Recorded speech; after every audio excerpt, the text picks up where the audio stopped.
નમસ્તે વિદ્યાર્થી મિત્રો, ધોરણ 11 વિષય રસાયણ વિજ્ઞાન પ્રકરણ નંબર 4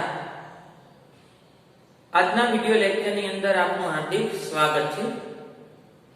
આજનો આપણો ટોપિક છે નિયમનિષ્ઠ ભાર। તો નિયમનિષ્ઠ ભાર કોને કહેવાય?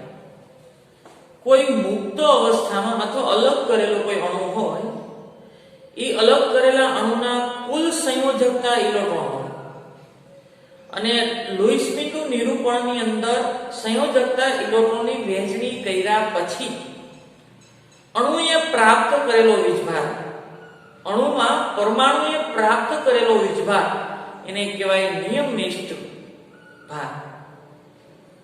અણુની અંદર પરમાણુએ પ્રાપ્ત કરેલો વીજભાર લુઈસ બિંદુ નિરૂપણ કર્યા પછી અણુમાં પરમાણુએ પ્રાપ્ત કરેલો વીજભાર એને શું કહેવાય? નિયમનિષ્ઠ ભાર।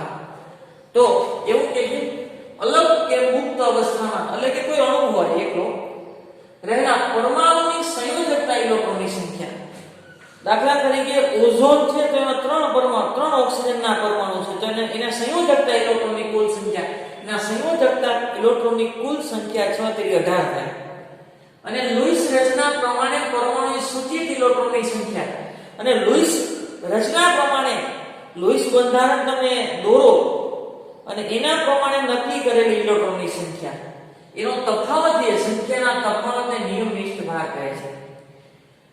કોઈ અલગ કરેલો અણુ હોય એમાં પરમાણુની કુલ સંયોજકતા ઇલેક્ટ્રોન અને લુઈસ રચના પ્રમાણે પરમાણુની નક્કી કરેલી ઇલેક્ટ્રોનની સંખ્યાના તફાવતને શું કહેવાય? નિયમનિષ્ઠ ભાર। અથવા ટૂંકમાં અણુમાં પરમાણુએ પ્રાપ્ત કરેલો વીજભાર એને કહેવાય નિયમનિષ્ઠ ભાર। નિયમનિષ્ઠ ભાર કઈ રીતે મળે? મુક્ત પરમાણુમાં સંયોજકતા ઇલેક્ટ્રોનની કુલ સંખ્યા, પેલા સંયોજકતા ઇલેક્ટ્રોનની કુલ સંખ્યા ગણવાની છે, પછી એને માઈનસ અબંધકારક ઇલેક્ટ્રોનની સંખ્યા કરવાની છે, -1/2 બંધકારક ઇલેક્ટ્રોનની સંખ્યા, બંધકારક ઇલેક્ટ્રોનની ભાગીદારી પામેલા ઇલેક્ટ્રોનની કુલ સંખ્યા એટલે કે બંધમાં ભાગ લીધા હોય એને બંધકારક ઇલેક્ટ્રોન કહેવાય। તો બંધકારક ઇલેક્ટ્રોનની ભાગીદારી પામેલા ઇલેક્ટ્રોનની કુલ સંખ્યા કરવાથી નિયમનિષ્ઠ ભાર મળશે। મુક્ત અવસ્થામાં કુલ સંયોજકતા ઇલેક્ટ્રોન માઈનસ અબંધકારક ઇલેક્ટ્રોન યુગ્મની સંખ્યા -1/2 બંધકારક ઇલેક્ટ્રોન યુગ્મની કુલ સંખ્યા। આપણે ઓઝોન અણુ માટે લઈએ, દાખલા તરીકે ઓઝોન જે O3 થાય એનું લુઈસ બિંદુ રચના દોરું છું। ઓક્સિજનની બાહ્યતમ કક્ષાની અંદર 6 ઇલેક્ટ્રોન હોય તો 3 ઓક્સિજન છે, તો મુક્ત અવસ્થામાં પરમાણુના સંયોજકતા ઇલેક્ટ્રોનની સંખ્યા 18 થાય। એટલે થાય 18 ઓક્સિજન, આ 1 ઇલેક્ટ્રોન, આ 2, આ 3, આ 4, આ 5 અને આ 6। બીજો ઓક્સિજન એને ઇલેક્ટ્રોનને હું ચોકડી દ્વારા દર્શાવું, 1 2 3 4 5 અને 6। હવે ચેક કરો કોનું અષ્ટક પ્રાપ્ત થઈ ગયું? બંને ઓક્સિજનના અષ્ટક પ્રાપ્ત થઈ ગયા છે। 1 2 3 4 5 6 7 8 આના ગણો 1 2 3 4 5 6 7 અને 8। ઓકે, અહીંયા હું બંધ દર્શાવી દઉં છું। જે બંધમાં ભાગ લઈ રહ્યા ઇલેક્ટ્રોનને બંધકારક ઇલેક્ટ્રોન કહેવાય। હવે આ ઓક્સિજનનું અષ્ટક પ્રાપ્ત થઈ ગયું છે, ધ્યાન રાખજો, આ ઓક્સિજનનું અષ્ટક પ્રાપ્ત થઈ ગયું છે, તો આના બધા જ ઇલેક્ટ્રોન બહાર લખો, 1 2 3 4 5 અને 6 બધા જ ઇલેક્ટ્રોન ક્યાં લખ્યા છે? બહાર। તો આનું અષ્ટક પ્રાપ્ત થઈ ગયું છે અને આનું અષ્ટક બાકી છે, તો આ ઓક્સિજન પરમાણુ છે આને ઇલેક્ટ્રોન યુગ્મનું શું કરશે? દાન। તો હવે આ ટોટલ સંયોજકતા ઇલેક્ટ્રોનની સંખ્યા અને લુઈસ રચના પ્રમાણે આ લુઈસ બિંદુ નિરૂપણ કરી નાખ્યું, તો આ રચના પ્રમાણે પરમાણુએ કંઈક વીજભાર પ્રાપ્ત કરેલો છે। હવે કેટલો વીજભાર પ્રાપ્ત કરેલો છે આની મદદથી ખ્યાલ આવશે। તો આને હું પરમાણુ 1 કહું, આને પરમાણુ 2 કહું અને આને પરમાણુ 3 કહું। ત્રણ પરમાણુના નિયમનિષ્ઠ ભાર એટલે કે કેટલો ભાર છે, કુલ સંયોજકતા ઇલેક્ટ્રોનની સંખ્યા અને એમાં લુઈસ રચના પ્રમાણે ઇલેક્ટ્રોનની સૂચિત નક્કી કરેલી ઇલેક્ટ્રોનની સંખ્યાને આધારે પરમાણુએ પ્રાપ્ત કરેલો વીજભાર કેટલો થઈ રહ્યો। તો ઓક્સિજન મધ્યસ્થ ઓક્સિજન પરમાણુ માટે મધ્યસ્થ O પરમાણુ એક માટે નિયમનિષ્ઠ ભાર એટલે કે એક માટે ફોર્મલ ચાર્જ FC કેટલો થાય? મધ્યસ્થ ઓક્સિજન પરમાણુ એક મધ્યસ્થ ઓક્સિજન પરમાણુ એક નંબર આપ્યો. તમે આને 1 2 3 આપવાની છો, ગમે આપવાનું છો, એક નંબર છે બરોબર. હવે મુક્ત અવસ્થામાં સંયોજકતા ઇલેક્ટ્રોનની કુલ સંખ્યા, ટોટલ સંયોજકતા ઇલેક્ટ્રોન, મુક્ત પરમાણુમાં સંયોજકતા ઇલેક્ટ્રોન જ્યારે ઓક્સિજન એકલો હોય, ઓક્સિજન એકલો, આ પરમાણુ એકલો હોય ત્યારે એના સંયોજકતા, અત્યારની વાત નથી, એ એકલો હોય ત્યારે ઓક્સિજનના સંયોજકતા ઇલેક્ટ્રોન કેટલા હોય? 6. કેટલા? 6 માઈનસ બંધકારક ઇલેક્ટ્રોન યુગ્મની કુલ સંખ્યા. બંધકારક, હાલો આ 1 2 અને 3 બંધ છે. કેટલા બંધ છે? 3 બંધ. તો ઇલેક્ટ્રોનની સંખ્યા, એક બંધમાં 2 ઇલેક્ટ્રોન, તો આમાં ઇલેક્ટ્રોનની સંખ્યા કેટલી થાય? 2. સોરી, એક બંધમાં 2 ઇલેક્ટ્રોન, તો 3 બંધ છે તો 6 થાય. કેટલી થાય? 6 -1/2. -1/2. આગળ બંધકારક, સોરી અબંધકારકની વાત છે. અબંધકારક 2 ઇલેક્ટ્રોન છે. કેટલા છે? 2. -1/2. -1/2. આગળ બંધકારક ઇલેક્ટ્રોનની ભાગીદારી પામેલા ઇલેક્ટ્રોનની કુલ સંખ્યા, એટલે 3 બંધ છે એની પાસે તો 6 ઇલેક્ટ્રોન થાય. કેટલા થાય? 6. તો આનું સાદું પાડશો તો અહીં 3 થશે. 6 આ -2 -3 તો કેટલો? +1. તો આ મધ્યસ્થ પરમાણુ ઓક્સિજન પર +1 ચાર્જ થશે. ફોર્મલ ચાર્જ કેટલો થશે? +1. આગળ છેડા પરના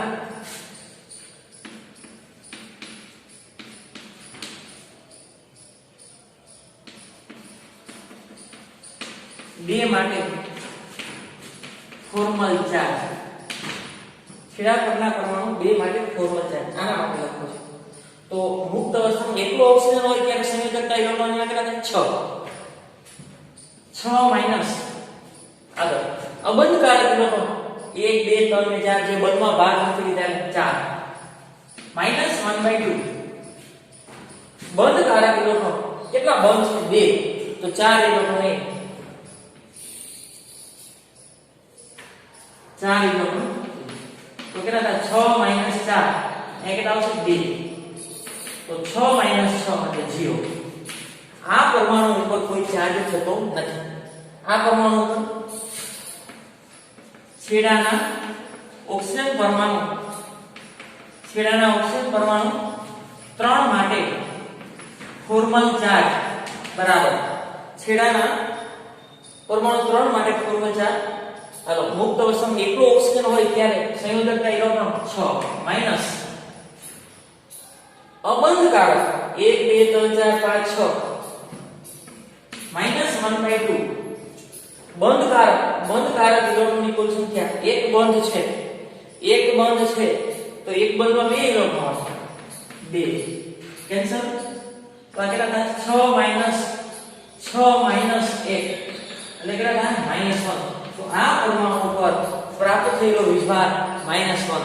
તો નિયમનિષ્ઠ ભાર પ્રમાણે ઓઝોનનું બંધારણ, નિયમનિષ્ઠ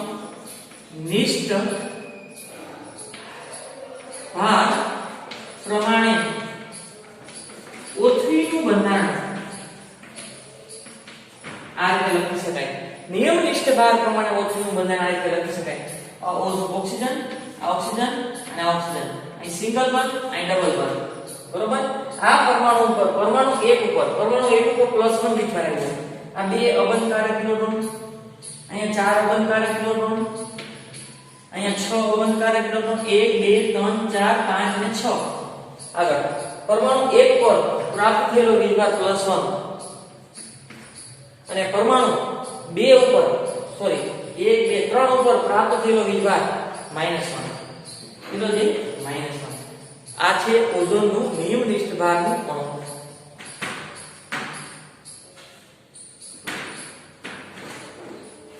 અષ્ટકના નિયમની મર્યાદા. અષ્ટકના નિયમ ઉપયોગી હોવા છતાં સાર્વત્રિક નથી. અષ્ટકનો નિયમ ઉપયોગી છે કઈ રીતે?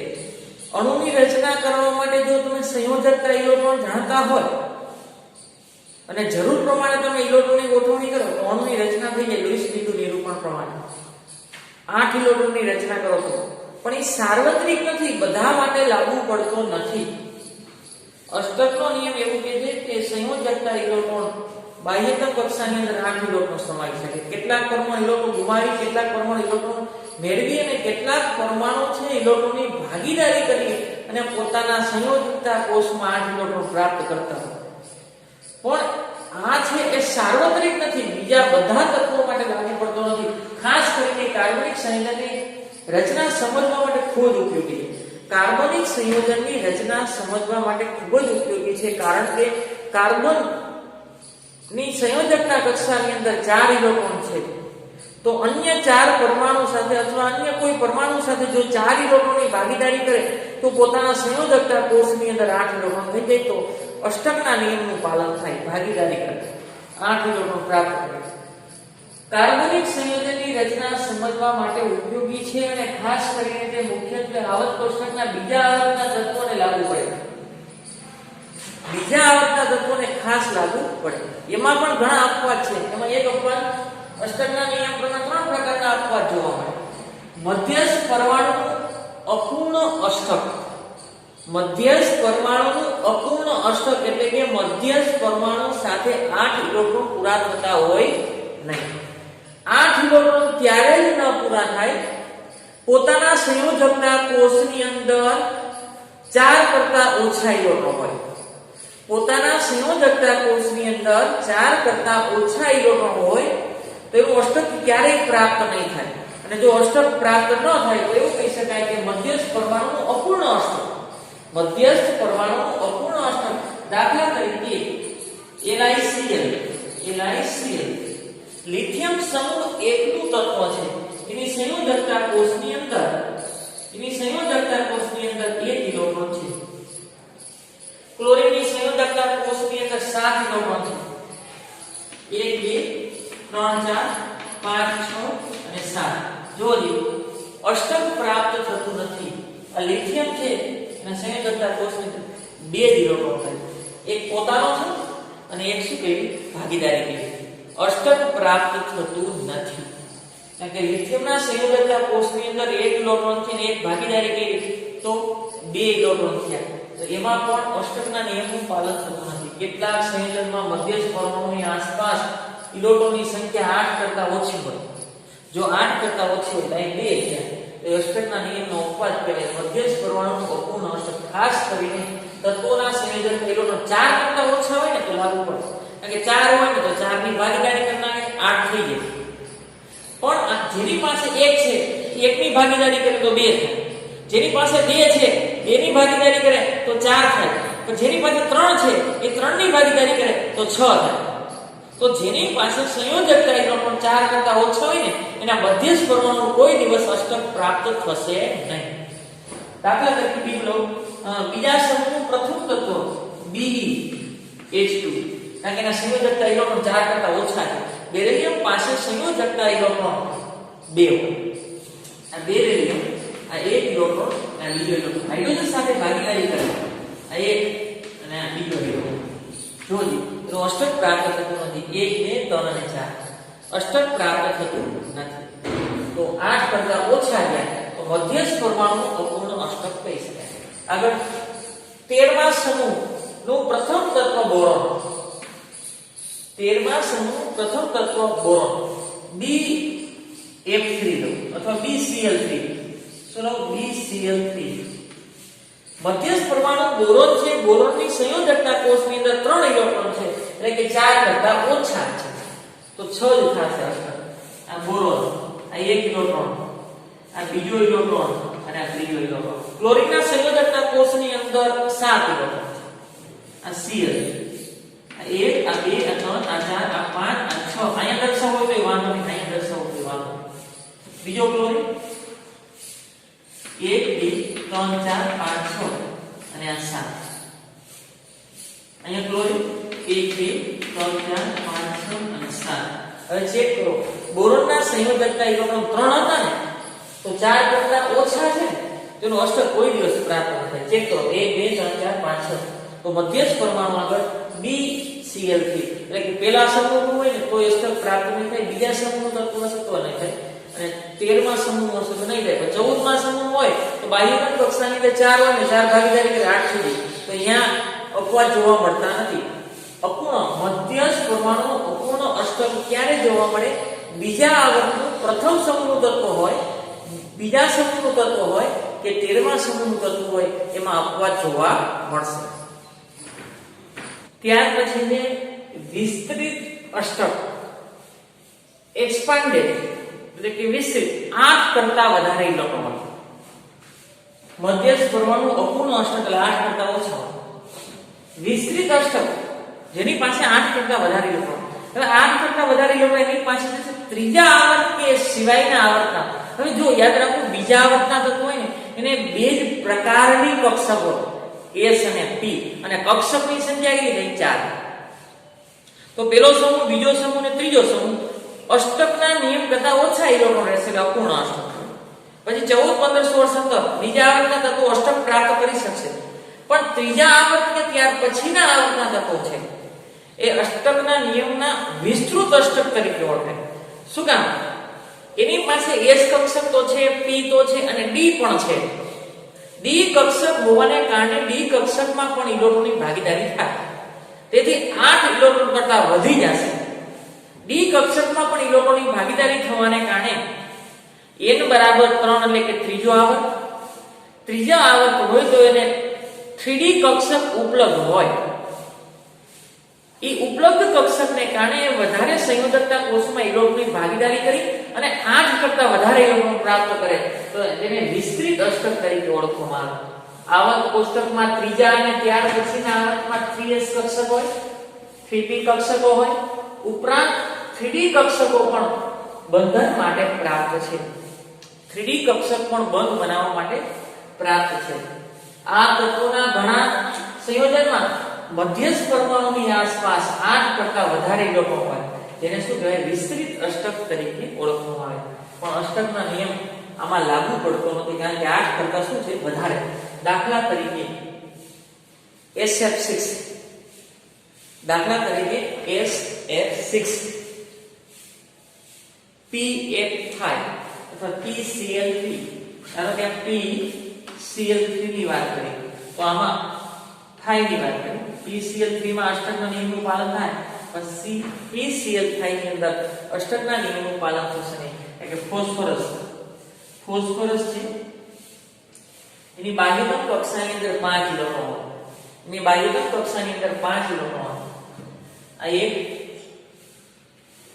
આ 2, આ 3, આ 4 અને 5. એની સાથે ક્લોરીન ભાગીદારી કરે છે. ક્લોરીનની બાહ્યતમ કક્ષાની અંદર 7, 1 2 આ 3 આ 4 5 આ 6 અને 7.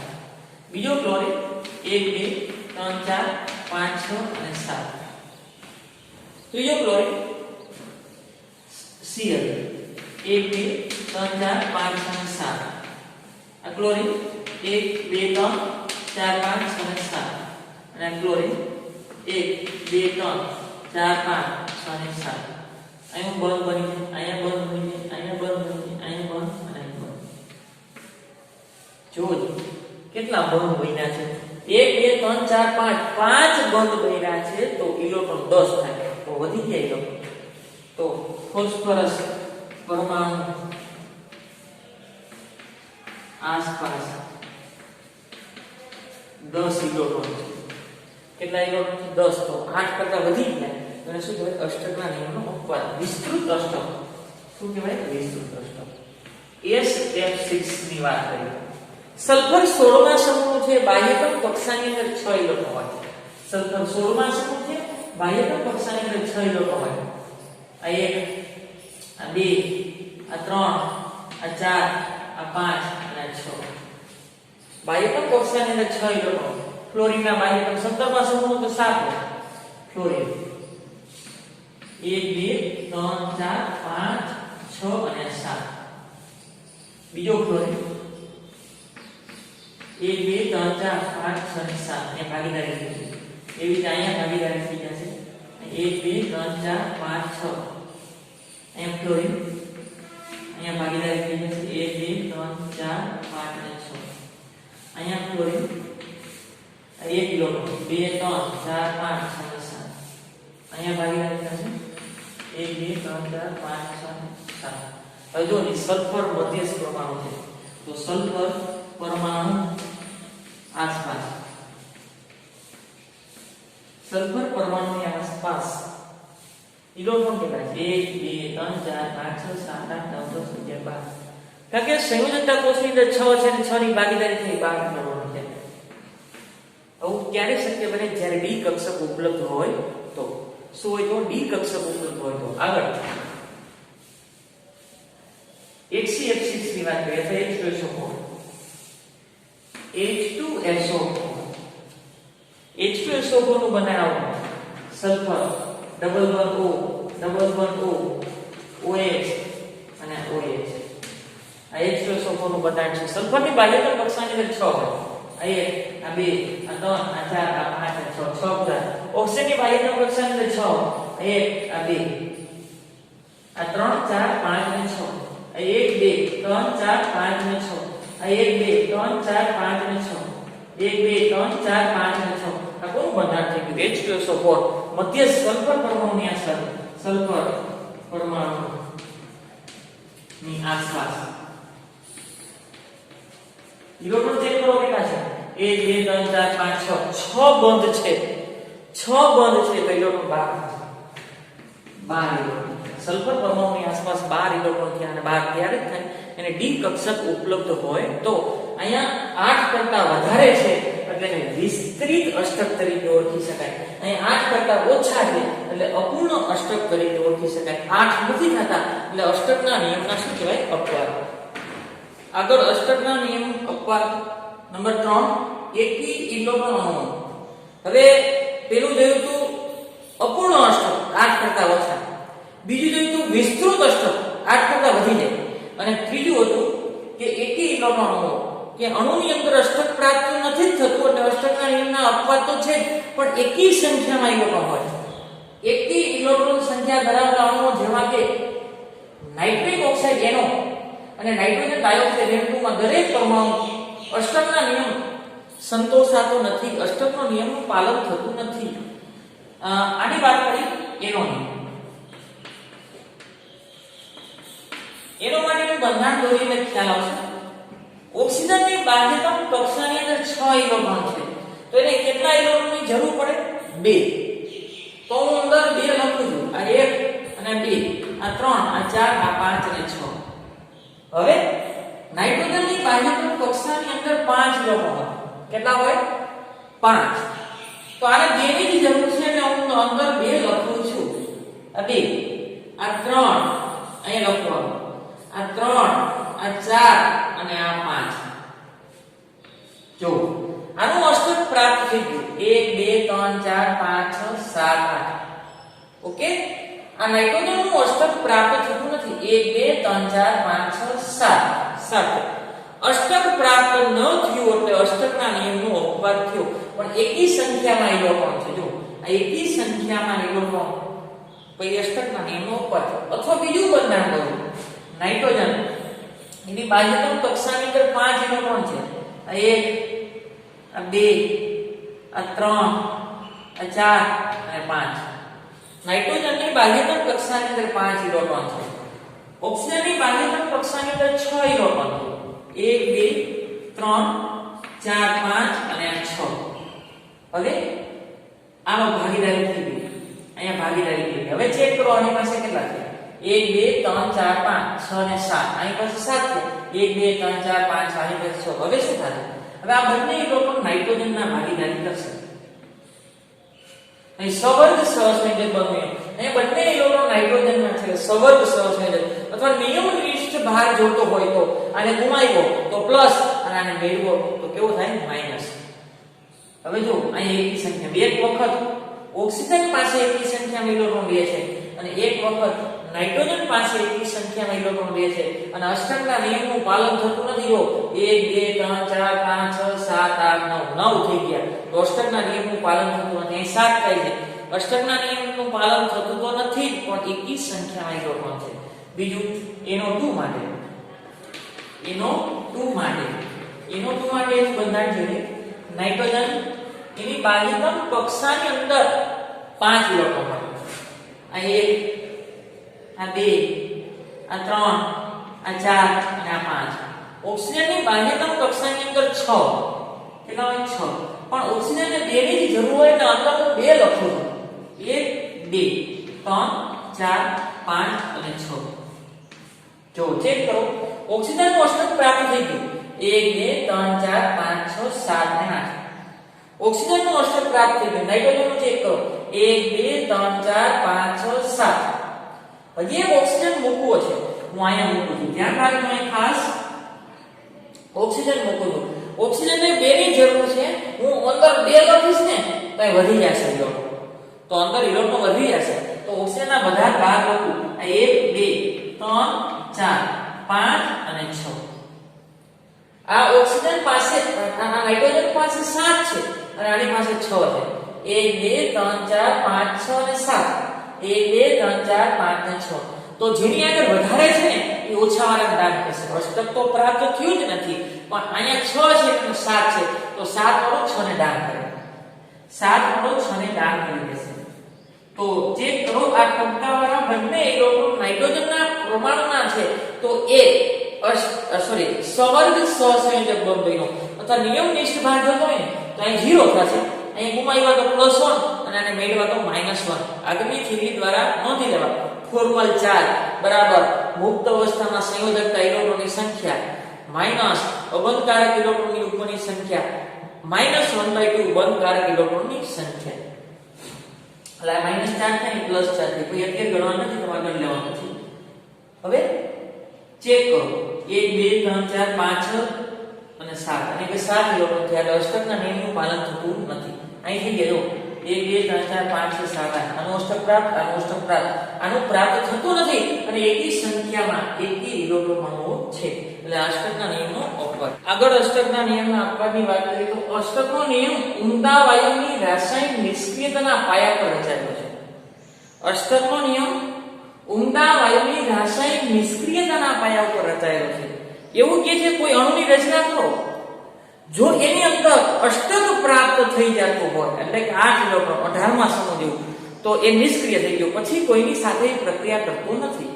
એટલે કે નિષ્ક્રિય વાયુ ઉમદા વાયુ રાસાયણિક નિષ્ક્રિયતાના પાયા પર રચાયેલો છે. એટલે અષ્ટક પ્રાપ્ત થઈ ગયા પછી સ્થાયી બની ગયું. તો ઉમદા વાયુને તો અષ્ટક પ્રાપ્ત થયેલા જ છે તેમ છતાં એ કેમ પ્રક્રિયા કરે છે એ અષ્ટકના નિયમને આધારે સમજાવી શકાતું નથી. એવું કે છે જો ઉમદા વાયુ જેવી રચના એટલે અષ્ટક પ્રાપ્ત થઈ જતું હોય તો સ્થિરતા પ્રાપ્ત કરી લે પણ તેમ છતાં કેટલાક ઉમદા વાયુને તો ઓલરેડી અષ્ટક પ્રાપ્ત થયેલું જ હોય તો તેમ છતાં ઉમદા વાયુઓ જેવા કે ક્રિપ્ટોન અને ઝેનોન એ ઓક્સિજન અને ફ્લોરિન સાથે સંયોજાઈને ઘણા સંયોજન બનાવે. ઝેનોનની અંદર ઓલરેડી અષ્ટક પ્રાપ્ત છે તો એ સ્થાયી હોવો જોઈએ. તેમ છતાં એનું સંયોજન મળે છે HCF2 HCF4 HCF6 આવા સંયોજનો બનાવે છે. વાત એમ છે કે જો અષ્ટક પ્રાપ્ત થઈ ગઈ તો સ્થિરતા હોય તો આ ઝેનોન અને ક્રિપ્ટોન ને એની પાસે તો અષ્ટક ઓલરેડી પ્રાપ્ત છે તેમ છતાં ફ્લોરિન અને ઓક્સિજન સાથે સંયોજન બનાવે. HCF2 બનાવે HCF4 બનાવે HCF6 બનાવે KrF2 બનાવે HCOF2 આવા સંયોજનો બનાવે છે. આવા સંયોજનો બનાવે છે તો એ શું થશે અષ્ટકના નિયમના અપવાદ. આગળ આ સીધા અણુનો આકાર અષ્ટકના નિયમની અંદરથી તમે લોઈસ બિંદુ નિરૂપણ કરી શકો તો તેમ છતાં કેટલીક મર્યાદાઓ છે. આકાર કેવો હશે એ સમજાવી શકાતો નથી. લોઈસ બંધારણની મદદથી પણ આકાર સમજાવી શકાતો નથી.